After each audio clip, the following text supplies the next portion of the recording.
வணக்கம். நம்மள சுத்தி இருக்கிற இந்த உலகத்தை ஆட்டி படைக்கிற ஒரு கண்ணுக்கு தெரியாத ரூல் புக் இருக்கு. அத பத்தி தெரிஞ்சுக்க நீங்க ரெடியா? வாங்க, இன்னைக்கு அதோட அடிப்படை விதிகளை பத்தி தான் நம்ம பார்க்க போறோம். எப்பவாச்சும் யோசிச்சிருக்கீங்களா எப்படி இந்த பெரிய பெரிய பாலங்கள் எல்லாம் இடிஞ்சு விழாம நிக்குது, இல்ல ஒரு சேட்டலைட் எப்படி தடம் மாறாம அதோட சுற்றுப்பாதையில கரெக்டா சுத்திட்டு இருக்குன்னு? இது எல்லாத்துக்கும் பின்னாடி இருக்கிறது ஒரே ஒரு அடிப்படை விஷயம்தான். அது என்னன்னு தான் நாம இன்னைக்கு தோண்டி துருவி பார்க்க போறோம். வாங்க உள்ள போகலாம். பாருங்க, இந்த உலகத்தை நாம முழுசா புரிஞ்சுக்கணும்னா முதல்ல அதோட அஸ்திவாரத்தை நாம புரிஞ்சுக்கணும். அதுதான் விசை, அதாவது ஃபோர்ஸ். எல்லாமே ஆரம்பிக்கிறது இங்கிருந்து தான், ஒரு சின்ன தள்ளுதல் அல்லது இழுத்தலிலிருந்து. ரொம்ப சிம்பிளா சொல்லணும்னா, ஒரு பொருளை நகர்த்துறதுக்கோ இல்ல நிறுத்துறதுக்கோ, ஏன் அதோட திசைய மாத்துறதுக்கு கூட நாம கொடுக்கற ஒரு தள்ளுதல் இல்லனா இழுத்தல் தான் விசை. நீங்க ஒரு கதவை தள்ளுறதிலிருந்து ஒரு பந்த உதைக்கிறது வரைக்கும் எல்லாமே ஃபோர்ஸ் தாங்க. இதுதான் இன்ஜினியரிங்கோட முதல் பாடம். இப்போ பயாலஜிஸ்ட் எல்லாம் உயிரினங்களை தனித்தனியா பிரிச்சு வகைப்படுத்துவாங்க இல்லையா? அதே மாதிரி தாங்க இன்ஜினியர்ஸும் ஃபோர்ஸஸ அதோட தன்மைக்கு ஏத்த மாதிரி பல வகையா பிரிக்கிறாங்க. எதுக்குன்னா, அப்படி பிரிச்சாதான் ரொம்ப சிக்கலான விஷயங்களை கூட சுலபமா புரிஞ்சுக்க முடியும். இங்க பாருங்க, இந்த ஸ்லைட்ல இருக்கிறது ஒரு உண்மையான இன்ஜினியரோட குறிப்பு மாதிரி. இந்த ஃபார்முலா எல்லாம் பார்த்து பயந்துராதீங்க. விஷயம் என்னன்னா, கண்ணுக்கு தெரியாத இந்த தள்ளுதல் இழுத்தலை இன்ஜினியர்ஸ் எப்படியெல்லாம் வகைப்படுத்துறாங்கன்னு காட்டுறதுக்கு தான் இது. ஒவ்வொரு வகைக்கும் ஒரு தனி குணம் இருக்கு. அதுதான் பெரிய பெரிய கணக்குகளை போட அவங்களுக்கு உதவுது. சரி, இப்போ நாம முதல் முக்கியமான பகுதிக்கு வந்தாச்சு. இந்த எல்லா விசைகளும் ஒன்னோட ஒன்று மோதாம எக்ஸாக்டா பேலன்ஸ்டா இருக்கும்போது என்ன நடக்கும், அத பத்தி பார்க்கலாம். இது ரொம்ப ஈஸியா புரிஞ்சுக்கணுமா? ஒரு கயிறு இழுக்கிற போட்டியை நினைச்சுக்கோங்க.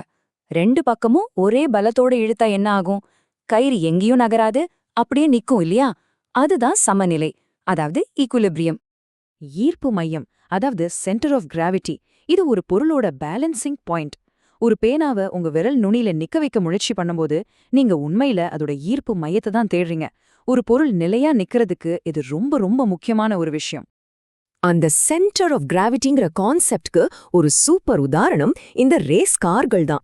அதோட ஈர்ப்பு மையம் எவ்வளவு கீழே இருக்கோ அந்த அளவுக்கு கார் ஸ்டேபிளா இருக்கும், கவுந்துடாது.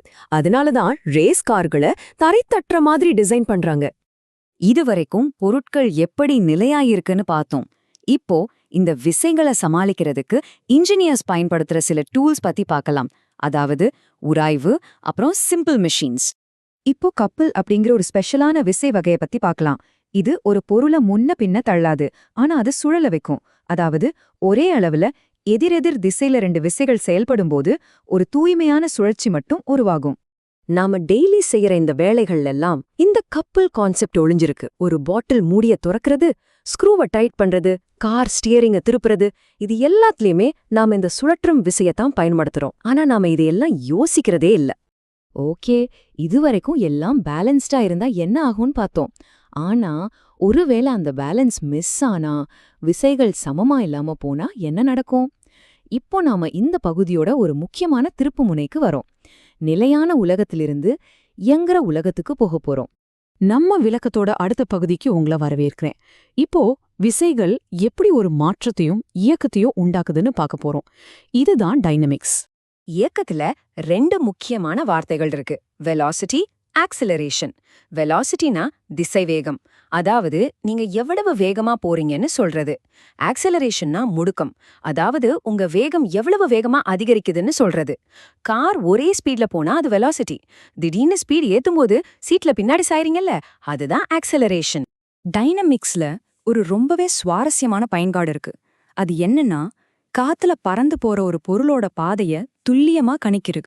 ப்ரொஜெக்டைல், அதாவது எரிபொருள்னா என்ன? நீங்க தூக்கி எறிகிற எந்த ஒரு பொருளும் அது காத்துல பறக்கும்போது கிராவிட்டியால மட்டும் கண்ட்ரோல் பண்ணப்பட்டா அது ஒரு எரிபொருள் தான்.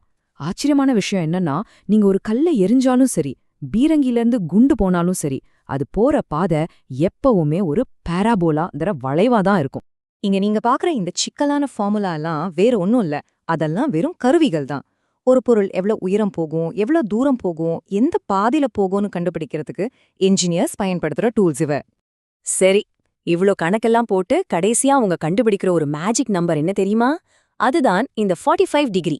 ஆமாங்க, ஒரு பொருளை முடிஞ்ச வரைக்கும் தூரமா தூக்கி எறியணும்னா நீங்க அத 45 டிகிரி கோணத்துல தான் எறியணும்.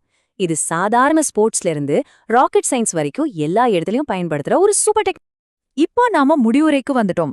இதுவரைக்கும் நாம பார்த்த எல்லா விஷயத்தையும் ஒன்னு சேர்த்து பொறியியலோட பெரிய படத்துல இது எங்க பொருந்துதுன்னு பார்க்கலாம். நாம பார்த்த 2 முக்கியமான துறைகள் இதுதாங்க. ஸ்டேட்டிக்ஸ், அதாவது நிலையியல், பொருட்கள் ஏன் அசையாம நிக்குதுன்னு சொல்றது. டைனமிக்ஸ், அதாவது இயங்கியல், பொருட்கள் ஏன் எப்படி நகருதுன்னு சொல்றது. இது ரெண்டும் ஒரு இன்ஜினியரோட டூல் பாக்ஸ்ல இருக்கிற 2 முக்கியமான ஆயுதங்கள் மாதிரி. நம்ம எடுத்துக்க வேண்டிய முக்கியமான விஷயம் இதுதான். பெரிய பெரிய பில்டிங் கட்டுறதுல ஸ்பேஸ் கிராஃப்ட் அனுப்புற வரைக்கும் எல்லாத்துக்கும் அடிப்படை இந்த கொள்கைகள் தான். இத புரிஞ்சுக்கிறது தான் எதையும் உருவாக்குறதுக்கான முதல் படி. கடைசியா ஒரு கேள்வியோட இந்த பகுதியை முடிக்கிறேன். இனிமே நீங்க இந்த உலகத்தை பார்க்கும்போது உங்க கண்ணுக்கு என்னென்ன மறைக்கப்பட்ட விசைகள்லாம் தெரிய போகுது?